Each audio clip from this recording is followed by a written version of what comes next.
Hello, and welcome to another installment of Practical Farms, where we take a look at different farms and make them more practical, depending on where we are in each phase of the game, whether it be early game, mid game, or late game, to where they are more cost effective to suit our needs.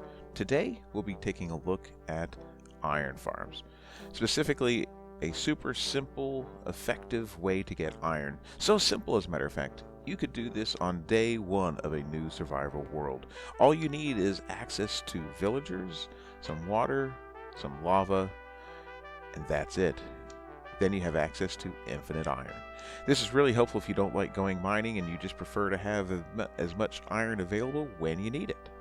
Before we get started, I'd like to acknowledge where a lot of my information in research came from. When I first started playing a little over a year and a half ago, I was really interested in iron farms and villager mechanics, and so I did a lot of research into it, and two names at the top of the list of information on how that stuff works is Rufus Atticus and Old Guy. Both of them are gurus when it comes to bedrock villager mechanics and iron farms. I learned a lot from watching their stuff, and early on, this design was based off of some of their information. I just wanted to make it simple, easy, and effective. And was the result of all that work. So shout out to them, and I hope you enjoy this farm. Now, like I said, this is a very simple, easy farm to build beginning on day one. To get started, though, you need to make sure you're oriented in the right direction. I like to point to where I'm in the north direction. Technically, you can go in any direction you want, north, south, east, or west, but I find this the easiest way to keep track of where things are because everything is lined up the northwest corner of your blocks. So I just find it easier to point to the north so that I can know where that corner is. As you can see, right here is the northwest corner of our center block. I don't need this map anymore. You can use whatever method you want to determine the northwest corner. You can use it by where the sun is coming up or setting. You can use sunflowers, you can use maps, whatever works best for you. But once you have determined where your center block is going to be and which way is north and south, go and dig out a 3x5 rectangle on either side of this center block to the north and to the south.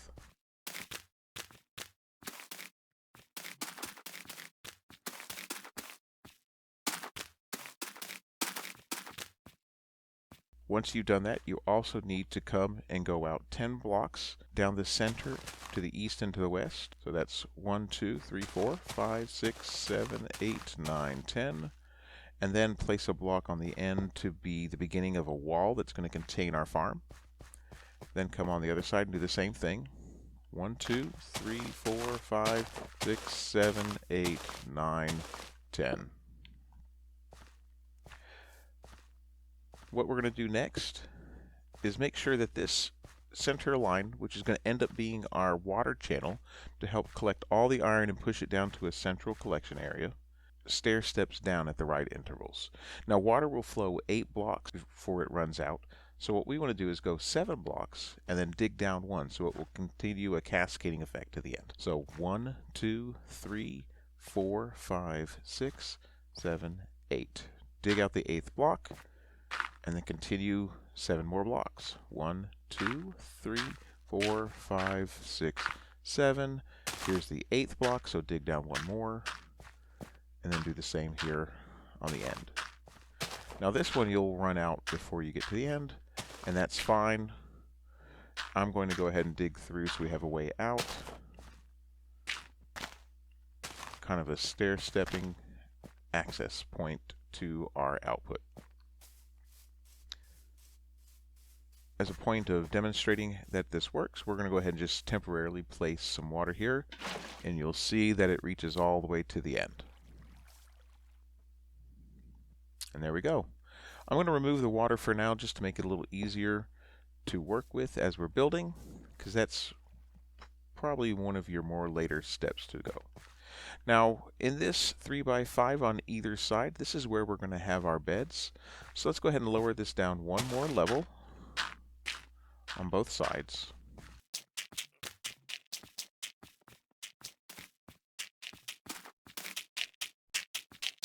And then create a walkway right here so we can have access to our beds. Now the mechanics for an iron farm is that you have to have 20 beds, 10 villagers, and workstations for each of those villagers so that they have an opportunity to work each day. If they haven't worked, they will not summon an iron golem. If you're counting along with me here, there's only 5 on either side. But I like to consolidate space, and so what I like to do is stack my beds on top of each other in a bunk bed formation. Now the center of our village is defined by the location of the northwest corner of our first bed that we place. And so what we want to do is place our first bed and then place an additional row here, and then dig out below, being careful not to break the bed above. If you find it difficult to reach underneath, you can dig down one more so you have an easier way to access this, and then just fill in this hole. Once you've done that, come in and fill in this space. I'm just using dirt and polished stone just for ease of demonstrating this farm, but you can use whatever block you like. Go ahead and place blocks above the beds as well. This way you have a solid surface for your iron golems to spawn once we start the farm up. Come back again and place your beds on this side in the same manner. Again, being careful not to break the bed when you dig out the temporary blocks underneath them. Now, an odd quirk for iron farms in Bedrock Edition is that because it's technically a standalone village, anytime there was an update to Minecraft, it would cause your iron farms to break. This is because the center of the village would be defined by the first bed that you placed, but that queue of which bed is first would be scrambled whenever you updated. And so there was a potential for the center of the farm to shift to where iron golems would spawn outside the perimeter of the farm. The good thing about the way this farm is laid out is that no matter which bed becomes the center bed, it will always be within the perimeter of the farm. And so technically, this farm is unbreakable. Now all we need to do is build a containing wall around our farm, and we want to go 8 in each direction because that's how far the water is going to flow. So we come 1, 2, 3, 4, 5, 6, 7, 8, and then on the 9th block, come back, and there we're going to go an additional 22 blocks this way.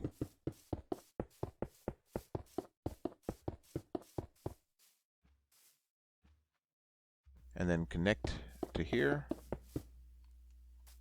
and then come an additional 8 blocks that direction, and then build a wall here until it's even with the other wall.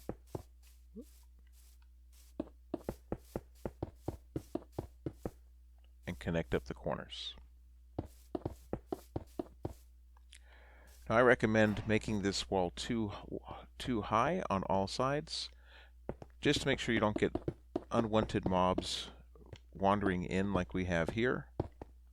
As you can see, we have a cow that's gotten trapped. So our first run of this farm will end up with some beef and leather in there probably as well. Now the perimeter of our iron farm was determined by the spawning mechanics of iron golems, which for Bedrock Edition version 1.18 states that iron golems will spawn within 8 blocks in all horizontal directions from the center of the village. So all we have to do is go to the eastern and westernmost beds and go 8 blocks out in each direction to guarantee golems spawn within the farm. Now that the walls are in, come back to the middle and place 3 blocks, one in the center and one on either side, on each side.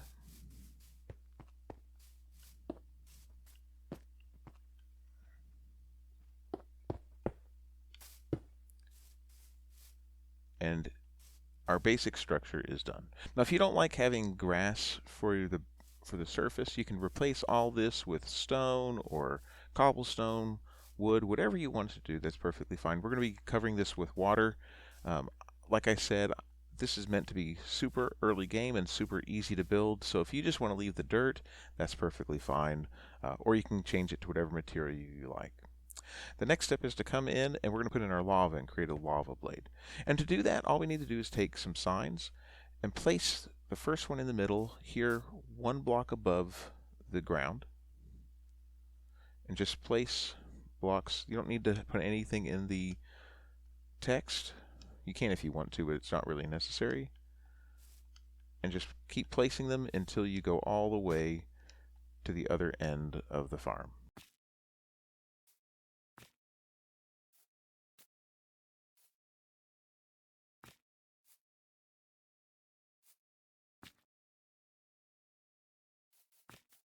Then come on both sides, and we're going to place signs across here at this height as well.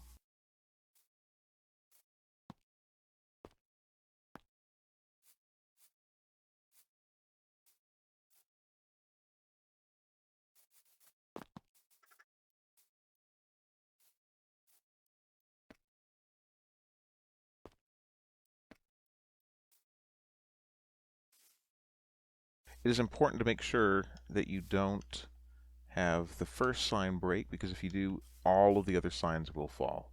For that reason, if you don't want to have Enderman breaking your sign for you, you want to put some sort of non-naturally occurring block, something like cobblestone or this or the smooth stone or something like that. Don't use dirt for this side just because you don't want the signs to fall down. I've never had that, but I've been paranoid, so I never let that happen or even be an option. Now the next thing we need to do is put in our lava, and in order to do that, what we want to do is make sure that we have these evenly spaced out. You can do this with only 3 lava buckets. So what you need to do is know that they flow up to 3 blocks away from where it starts. If you start on the east side of the farm with placing your signs, then use that to start counting, and count to the left 3 spaces, and then go to the 4th spot and place your lava. So there's 1, 2, 3, and then place your lava on the 4th sign. If you do it like this, it then will place in that spot and flow 3 to the right and 3 to the left. Come to the other side and do the same thing. Since the signs were placed on that side, start with this and count 3 to the right. 1, 2, 3, and on the 4th one, come in and place your lava, and it will spread out. Then come to your middle spot and place your lava bucket on the right sign there. And as you will see, as it spreads out, you will have a continuous line of lava, which will now be the killing mechanism for our iron golems. Now you're ready to put in your water, so place one bucket of water here at this end, and then create a line of water all along each wall. I recommend starting with 2 water buckets, where all you have to do is place one here, and now you have an infinite water supply. You can pick up your water from the middle and then continue to place it down the row as you go. And there you have it. You'll notice that the water stops right here at this edge, to where it doesn't fall into our trough. And if we come to this side here, I recommend being very careful as you come out of the lava. You don't want to burn yourself to death. Probably a good idea to have a way out if you're playing in survival on the other side. I'm in creative mode, so it didn't hurt me any, but that's something to be careful about. Then come and do the same thing on this side.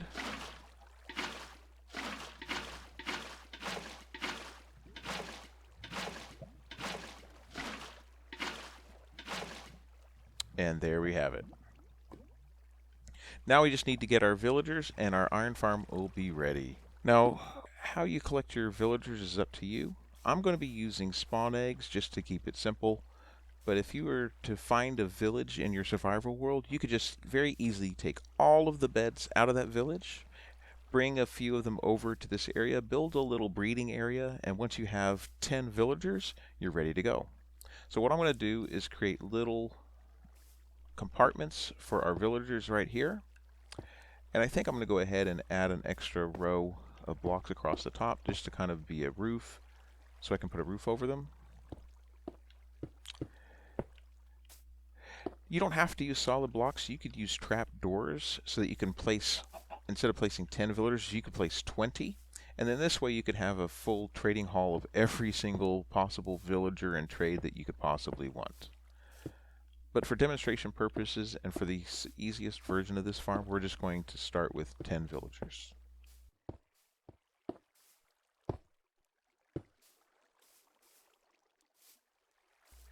Now, when it comes to the mechanics for the iron farm, one more important thing you need to keep in mind is that there are some villagers who will not work when it's raining. The librarian, who uses the lectern, the fisherman, who uses the barrel, and the farmer, who uses the composter, do not work when it's raining. However, there is a current bug in the Bedrock edition of Minecraft, MCPE-121902, that states that none of the villagers currently work in the rain. Hopefully that will be fixed, because if that's the case, whenever it's raining, your production of your iron farm could potentially be slowed down. So if you're interested, I would recommend going to that bug report, and I will put a link to it in our description, or maybe a pinned comment. So if you'd like to upvote it, you can go there and have them know how important it is for our village traders to work even when it's raining. Now it's time to put our villagers in place and pick our workstations. Now, which type of villager you use here really doesn't matter. You just need to make sure that at least 70% of them have worked that day. So if you want to use one of the villagers who won't work during rain, that's perfectly fine. Just make sure that you have at least 70% of your total villagers in this farm who can work during the rain, and you should be fine. I'm just going ahead and place in 10 villagers.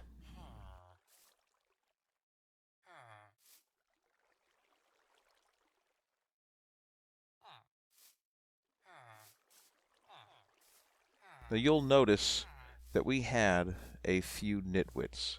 That means they won't be able to have jobs. If you don't like killing villagers, as long as there's less than 30% of them as nitwits, your iron farm will still work. However, if you want to use this for a villager trading hall, you might want to eliminate any villagers who are nitwits so they don't end up using up valuable space. If you don't like watching villagers die, that's okay, I don't either. I'll just be skipping this part. I'll show you what they look like when they've been replaced. Alright, we're back and we have our villagers all in place. Now it's time to give them workstations. Again, what workstation you use is up to you. I'm just going to go ahead and use Fletcher workstations just because it's easy. But this part's important. You need to make sure that they each link up to their proper workstation. If they don't, they won't be able to have worked from them the day before, and so the iron farm won't work. So first go across and block in the ceiling of their workstation area, and then come and remove to where you can see their faces and know which one links up to each workstation. Now I got really lucky on my first one. I probably should have done it a little differently. Normally what I do is something like this, and I'll place it and see who links up to it. Alright, he did. So just remove that. You'll see that he got angry when I destroyed it. Then quickly remove this and place the new one in its place. He'll link up. And do this for each one of our villagers. I'm going to go ahead and do that, and when I'm all done, I'll come back to you and we'll see how the iron farm is coming along. There we go. All 10 villagers have linked to a workstation. I recommend now trading with each one of them to lock their trades in. I'm not going to at this time, but I would recommend doing so. That way, since they can't pathfind, this will be their workstation forever. And even if you bring in a new workstation later, they won't desync from their current one and move to that new station. But this is everything you need in order for your iron farm to be working. So it's just a matter of a few minutes, and our iron golems should start spawning in our iron farm. Let me get a bird's eye view and we'll see what happens. In order to collect the iron, all you have to do is come down to this area here and just stand at the end of our water basin. Oh, and look at that, cats are spawning. We already got some iron from this already. 3 ingots, that's usually about how many are dropped when a golem dies. And you can just stand here and collect it. Now, once you've collected some of the iron, what you can do is come in and craft a hopper and a chest. And then what you can do is just go ahead and place these at the end so you don't have to stand here and collect them manually. Break this block and crouch place a hopper into it. And any iron that is formed from our iron farm will just flow right into that hopper. Now we just have to wait for iron golems to spawn. Now this version of the farm is cat friendly, meaning that it doesn't kill the cats and collect string as drops. But if you don't want to have the extra cats running around, all you have to do is replace the bottom of the water trough with magma blocks, and you can use that then to produce string as a drop as well. But if you don't mind the cats running around, just leave it the way it is, and you'll just have some extra friends running around. There we have it. We just saw one of our iron golems spawn, and he gets pushed into the lava blade. And when he dies, he'll drop iron ingots and some poppies. So let's see how many he ends up giving us. There we go. 4 ingots and 2 poppies. That's pretty good. Now, some of the mechanics I'd like to share with you about the rates of this farm and what you can expect for it to produce are based off the maximum average rate of iron golems spawning with 10 villagers. You can expect to have around 300 or so ingots per hour on average. If you'd like to increase it, all you have to do is add an additional 10 villagers with 10 workstations, and it will produce around 400 ingots per hour on average. And this is because by having 20 villagers, it's able to spawn up to 2 iron golems at the same time. Now, if you're interested in knowing how to stack iron farms and produce more and more iron than you could possibly want, like I said, I'd recommend taking a look at Old Guy's iron farm videos. He shows you how to stack multiple farms. But for early game, this is about all you'll need. And to be honest, it's all I need even for late game. I usually end up putting 20 villagers in here, and that also doubles up as a trading hall. It makes it to where you have everything you could possibly want, iron and villager-wise. That's all there is to having a super effective, super simple early game iron farm. I hope you enjoyed this tutorial and it helps you out in your world. If you do use this farm, I'd really appreciate it if you leave a comment down below letting us know how it worked out for you. But that's it for now. I hope to see you again in the next one, but until then, this is Texas PK. Be good to each other. Bye!